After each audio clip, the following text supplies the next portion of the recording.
Bəli. İkinci mücəhhizat.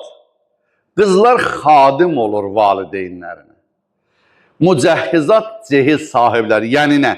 Bilirsiniz, evdə oğlan da var, qız da var. Kimdən çay istəyirsən? Qızım mənə çay ver. Qızım bilənlə. Qız xidmətçi olur ömür boyu. Necə? Mücəhhizat təchiz edən. Bu Allah bu xanıma, bu qıza bir dəyər verib, dünyaya gələndə kim hədis buyurur, kim 3 qız tərbiyə eləyib, İslami tərbiyə ər evinə köçürsə, o valideynə cənnət vacibdir. Atasına cənnət qazandırır, cehizinə bax. Evli adam kim evlənsə, Həzrət buyurur ki, evlənmək dinin yarısıdır. Əri üçün gedəndə təkcə qəfədən çayını 2 stəkan ləmbək aparmır, dinin yarısını aparır. Ərinə din yarısını cehiz aparır. Cənnət anaların ayağının altındadır.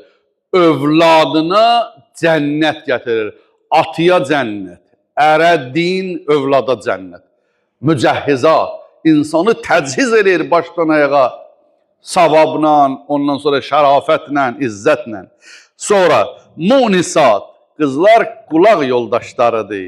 Ümumiyyətlə qızlar və qadınlar qulaq yoldaşlarıdır. Kişidir, səhər çıxdı, getdi evdən, axşam gəldi.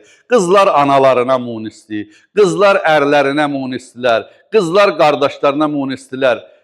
Ümumiyyətlə munisat, üns yaradan, ondan sonra evdə yoldaş qızlar olur həmişə.